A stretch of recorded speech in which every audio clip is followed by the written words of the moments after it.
I've got a big message today, but I've got to give you a warning. This is not an easy message. And no, I don't know your friends and family, so I'm actually speaking about a topic that I believe we all need to hear. And here it is. The headline is simply this: why we lie. You know, honesty is such a lonely word, and to add insult to injury, exaggeration is the name of the game. And friends, that's a lie. Oh, I know I said the word lie. I said it because, well, that's what it is when you don't tell the truth about yourself.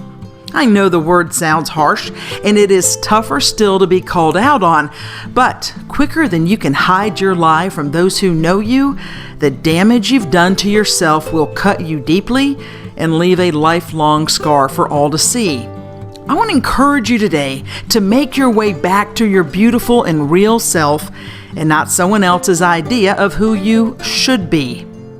We all know people who exaggerate their self-importance to the point of ridiculousness. You can see it on their website, Facebook pages, and LinkedIn profiles. It's a sad commentary on our world that just because someone wants it to be so, and without the work, the sweat, or the knowledge, they think they can lie their way into the spotlight. But it's a funny thing that many forget about that spotlight, and that is, it doesn't lie, and it doesn't exaggerate the dishonest image. So, the truth shines lonely on that stage. You know, you see it daily in the game of social media, trying to make everything seem grander, bigger, and more enhanced than it really is.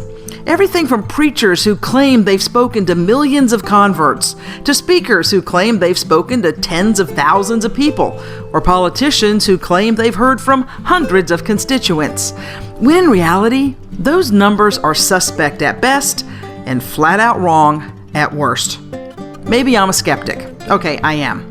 But I rarely believe the numbers unless I can quantify them, because sliding the scale to make one seem more important than they really are is quickly becoming our national pastime.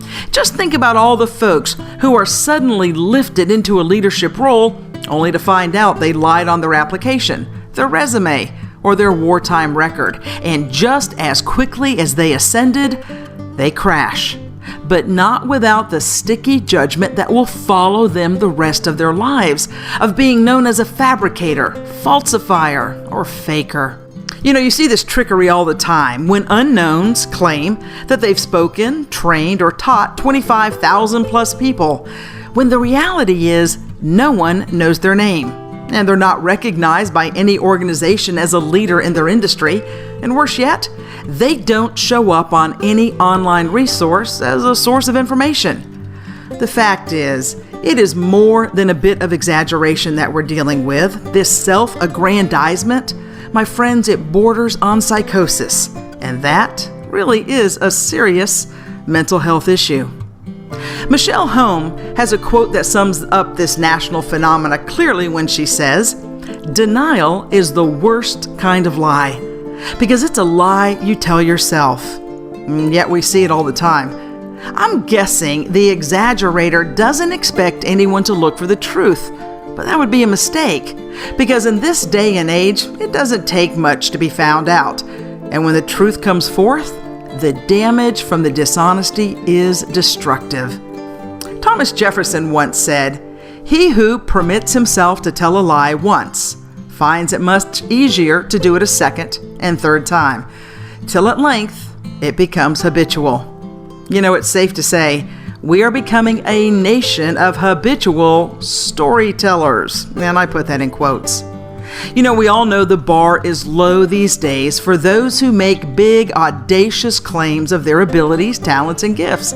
And frankly, it is always sad to see when they can't measure up to the level they claim.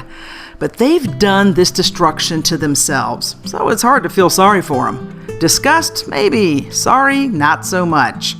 Hard to feel sympathy for someone who purposefully makes claims they can't back up. You know, there was a scam going around the book industry, and I'm sure it still happens. Here's what happens. A writer will have 15 of their friends at a certain designated time, usually 1 a.m. or some off time, buy their book online. And in the crush of 1 minute, they claim, quote unquote, that they have a #1 best-selling book on Amazon.com. It seems silly in the light of day, but schemes like this happen more than we know, all for the purpose of exaggerating one's self-importance. Time's a funny thing when it comes to the truth. And if this is you, the people who know you haven't accomplished the fake list of success you claim by bellowing or on your brochure or even your website. You can't blame your friends when they finally lose the last shred of respect for you simply because they know that you have created a false avatar of someone that you're not, because you're not willing to do the work to be truly, honestly, justifiably amazing. You just didn't think you'd be found out. Remember, one lie is enough to question all truths. Friend, is it worth it? Is it worth the trouble to keep up the false image? Is it worth the damage to your reputation?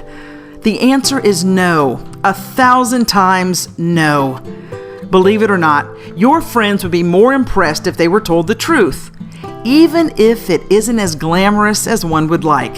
At least they know what they're dealing with.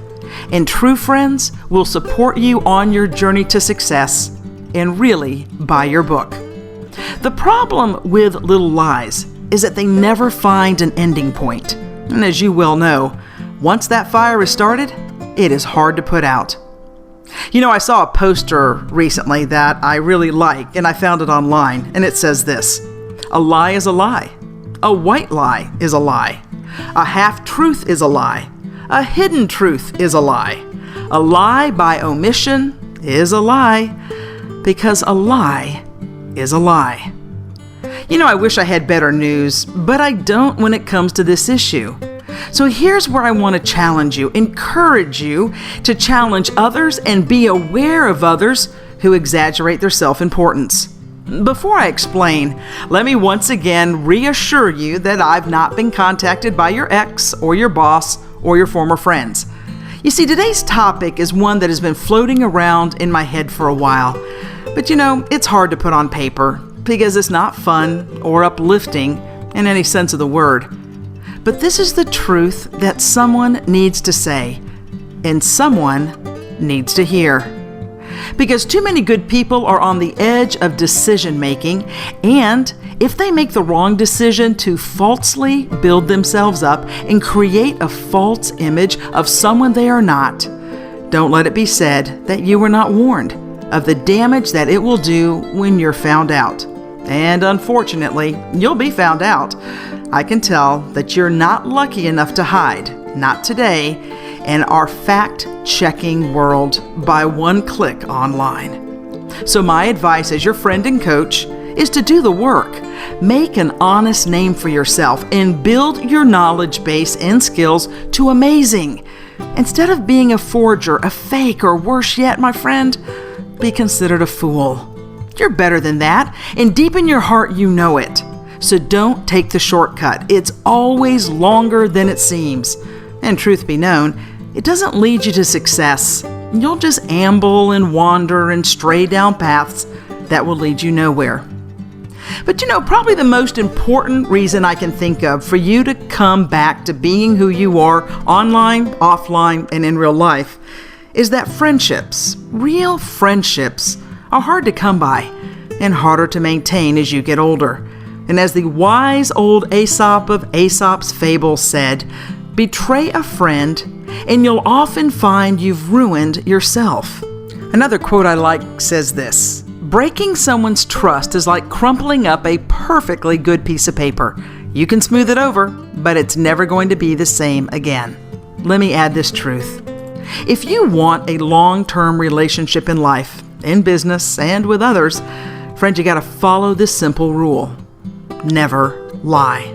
Being honest may not get you a lot of friends, but it will always get you the right ones. And I'll close with this quote from Thomas Jefferson: honesty is the first chapter in the book of wisdom. Be wise, my friend. Be truly amazing. But most of all, be honest. I know today's message is a little different than some of the others I've given, and it is my goal to be an encouragement for your life. But you know what? When I read and see and hear of people who consistently cross that line, it really is doing damage because people will find out. And friends, once you're marked, it's really hard for that mark to be removed.